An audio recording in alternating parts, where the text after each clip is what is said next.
Dans cette vidéo, je vais vous expliquer une façon simple de percevoir les différentes zones de notre cerveau, ce que j'appelle conscient et inconscient, subconscient. Alors, on parle souvent d'hémisphère gauche, hémisphère droit. Aujourd'hui, comme je vous l'ai expliqué, ce n'est pas localisé. On ne peut pas dire que l'hémisphère gauche est spécialisé là-dessus et l'hémisphère droit est spécifique de ça. Oui, il y a des zones que l'on trouve essentiellement dans l'hémisphère gauche et l'hémisphère droit. Et contrairement à la phrénologie de la fin du 19e siècle, où on estimait que les zones du cerveau étaient spécialisées, il y avait l'ère de Broca, de Wernicke, de Brodmann. Voilà, on avait perçu que telle zone était spécifique à ça. Aujourd'hui, on sait qu'il y a une neuroplasticité du cerveau et suite à des accidents de voiture ou des AVC où des zones du cerveau sont paralysées, le cerveau arrive à produire de nouveaux neurones et à recréer donc des localisations et surtout des coopérations entre zones. Donc c'est ce qui est important, ce sont les différentes zones qui s'associent entre elles. Ce que je voudrais vous dire, c'est la perception, on va dire, qui est simple de comprendre qu'il y a un hémisphère, on va dire, conscient, voilà, et un hémisphère inconscient, celui que j'appelle celui qui est l'hémisphère de tous les possibles, qui associe deux parties différentes, l'inconscient et le subconscient. Le subconscient, c'est le robot, c'est un petit peu le cerveau reptilien, il comprend essentiellement l'hypothalamus, parce qu'en fait, il est en lien avec les hormones, et il n'est pas lié aux émotions. Le cerveau automatique, le subconscient, il est responsable de deux choses. Il est responsable des automatismes du corps, le fonctionnement du cœur, la respiration, la digestion, tout ce que vous faites automatiquement dans la journée, les 23 000 respirations que vous avez, sont sous la dépendance du subconscient. C'est l'hypothalamus qui est à peu près de la taille d'un pouce. Et vous avez vu apparaître dans la vidéo 1 les différentes zones qui sont gérées par l'hypothalamus. En plus, l'hypothalamus a une fonction, ce subconscient, ce sont les apprentissages. C'est-à-dire que tout ce que vous avez appris dans votre vie, c'est fait en plusieurs étapes.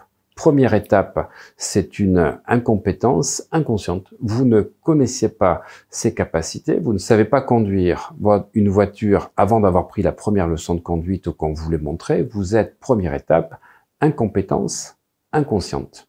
Pareil pour faire un nœud de cravate ou un nœud de chaussure. Et puis on vous montre et vous êtes maintenant dans une incompétence consciente. Vous êtes conscient que vous ne savez pas faire. Vous ne le saviez pas avant, maintenant vous savez que vous ne savez pas le faire.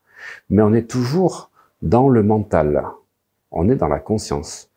Et puis, vous allez prendre une leçon de voiture, rappelez-vous la première leçon de voiture, vous rentrez dans l'habitacle, il y a 3 pédales, vous avez 2 pieds, il faut effectivement appuyer sur l'embrayage, le frein, tirer le frein à main, passer les vitesses, et tout ça vous le faites en étant conscient. Donc vous commencez à développer une compétence consciente, mais ça vous demande de la conscience, d'être présent ce que vous faites, d'être concentré. Sinon, vous calez. Et puis à force de répéter ceci, vous développez, 4e niveau, grâce à ces leçons, la compétence automatique ou la compétence inconsciente. En fait, vous avez transféré les connexions des différentes zones du cerveau qui étaient essentielles pour faire ces choses-là à votre subconscient. C'est lui qui gère de manière automatique. En fait, tout ce que vous faites aujourd'hui dans votre vie professionnelle, dans le sport ou n'importe quel domaine, est passé de cette phase de conscientisation. Vous étiez inconscient au départ de votre incompétence, puis conscient de votre incompétence, puis vous êtes devenu conscient de la compétence qu'il fallait développer. Tout ça, c'était dans ce que j'appelle le cerveau gauche, entre guillemets, ce cerveau conscient, pour être ensuite passé dans le cerveau droit, le cerveau, on va dire, subconscient, inconscient. Et ce subconscient, comme nous venons de le voir, en plus des mécanismes physiologiques du corps, est responsable des schémas et des schémas d'apprentissage en particulier. Voilà, donc tout ce que vous allez développer comme compétence dans votre vie, par la répétition, va se transformer à un moment donné et être câblé dans ce qu'on appelle la partie subconsciente.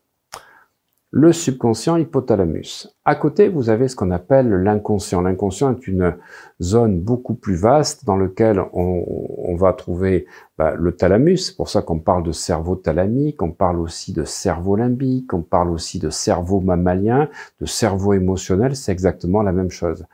il y a l'hippocampe, il y a les amygdales, il y a tout un tas de structures qui sont en lien avec les émotions, qui sont en lien, vous allez le voir à la fin donc de cette formation, avec les zones liées à la mémoire. Et cette partie émotionnelle, eh bien, elle est responsable des souvenirs, de la mémorisation. Elle est responsable également des émotions, des sentiments, et puis elle enregistre les traumatismes et on va dire toutes les choses qui ont des fois été un peu refoulées, c'est-à-dire les choses qui se sont pas forcément bien passées. Les croyances en font partie. Et donc cette partie-là, effectivement, est importante parce qu'elle est en connexion avec le subconscient. Quand vous avez un problème émotionnel, vous gérez mal vos émotions, eh bien, vous allez avoir effectivement un dysfonctionnement au niveau des mécanismes du corps. Et c'est ce qu'on appelle donc un problème psychosomatique. Alors, ce qui est important, nous allons le voir dans les vidéos suivantes, c'est d'apprendre 3 outils de base qui vont vous permettre donc de pouvoir à tout moment reprendre le cours de votre vie et de contrôler totalement vos émotions pour pouvoir changer de comportement. Ça, c'est important. Si vous modifiez pas la prise de conscience de vos émotions, des émotions qui agissent sur vous, eh bien, effectivement, vous ne pourrez pas, effectivement, changer de choses dans votre vie. Les résultats dans votre vie que vous voyez apparaître là sont la résultante de vos comportements, de vos pensées, de vos émotions. Vos pensées viennent de vos croyances. Vos croyances influent sur vos pensées, pensées conscientes ou inconscientes. Vos comportements dépendent et sont influencés par vos valeurs. On peut modifier la hiérarchie de nos valeurs. Et nos émotions, eh bien, elles sont impactées par le fait d'être en sécurité ou pas. Vous êtes bien, vous allez avoir un comportement différent que si vous êtes en vigilance, comme on l'a vu avec cette interaction du fight, du flight et du freeze dans la vidéo précédente. Voilà, pensée, émotion, comportement, avec l'influence des croyances et des valeurs, donnent vos résultats. Pour changer de résultat, eh bien, il faut agir sur un de ces 3 domaines, pensée, émotion, comportement. Autrement dit, vous pouvez vous poser la question, par rapport aux résultats que vous avez dans votre domaine relationnel ou votre domaine financier, quelles sont les pensées que vous entretenez pour avoir eu ces résultats? Quelles sont les émotions que vous avez en général et quels sont les comportements que vous avez?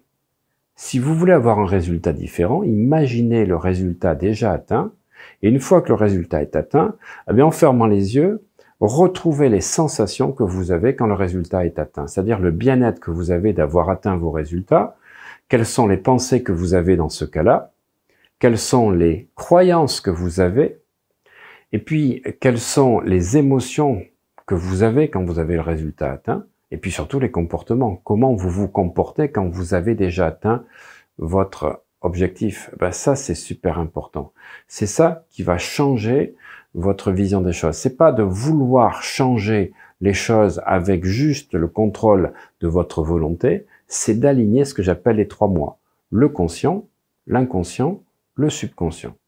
Le conscient fait partie donc de cette zone du cerveau qu'on appelle le cortex. Tout autour de la calotte crânienne, le cortex est responsable de vos pensées, conscientes ou inconscientes. Ce qu'il faut comprendre, c'est que l'inconscient, le subconscient sont dirigés par, bien sûr, on l'a vu, thalamus et hypothalamus, par 3 choses essentielles que vous voyez apparaître à l'écran. Les images pour le subconscient, les émotions pour l'inconscient, et ce qui fait le lien en plus entre les deux, c'est les sensations. Émotion, sensation et image. Ce sont les 3 choses que vous devez utiliser en permanence pour convertir vos objectifs. Les mots que vous voyez apparaître à côté, ben c'est uniquement le mental. Vous devez avoir des objectifs dans votre vie qui sont résumés en images, émotions, sensations. Chaque fois que je coach des gens, qu'au bout de 2-3 minutes, ils sont dans des logorées verbales pour m'expliquer ce qu'ils vont faire, que dans 2 ans, ils vont créer une société qui va marcher, qui vont développer le domaine de l'Afrique ou de l'Asie, je dis stop, ferme les yeux, est-ce que tu vois ce que tu me dis? Est-ce que tu ressens ce que tu me dis? Est-ce que tu as les émotions associées à ce que tu me dis? C'est-à-dire, est-ce que tu as de la joie? Est-ce que tu as de l'enthousiasme? Est-ce que tu as de la détermination? Est-ce que tu as de la fierté? Parce que ce sont ces émotions associées aux sensations que tu sens dans ton corps et dans ton esprit qui vont diriger et driver un petit peu ce que tu veux. Parce que si tu fais que parler, que tu es dans des mots, que tu n'éprouves pas d'émotions, de sensations, tu n'auras pas les résultats. Donc, retenez bien de cette vidéo que vous devez transformer tous vos objectifs en émotions, sensations et images. Voilà. Si vous avez du mal à visualiser, c'est pas grave. Vous faites comme si vous voyez. L'important, c'est le ressenti. Et vous devez en permanence être dicté, dirigé par le lourd et le léger. Est-ce que vous vous sentez plus léger? Vous sentez plus lourd? Et nous verrons dans une des vidéos suivantes les objectifs et les outils à utiliser pour se sentir bien tout le temps et faire en sorte que vous soyez dans le bien-être, parce que le bien-être n'est pas négociable dans le développement personnel. Pour avoir des résultats, quels qu'ils soient, vous devez avoir un objectif de base, mais un objectif de fond, qui est de se sentir bien tout le temps. Plus vous vous sentez bien, plus votre vie va changer. Mais vous devez pas vous contenter d'aller bien, vous devez vous contenter d'aller de mieux en mieux. Voilà, et ce n'est que le début. Comment serait votre vie si tous les jours vous augmentiez votre bien-être de 1%? Comment serait votre vie si tous les jours vous augmentiez votre excellence dans tous les domaines de 1%? C'est très simple, en intérêt cumulé, à la fin de l'année, c'est 38% de mieux. À tout de suite pour la prochaine vidéo.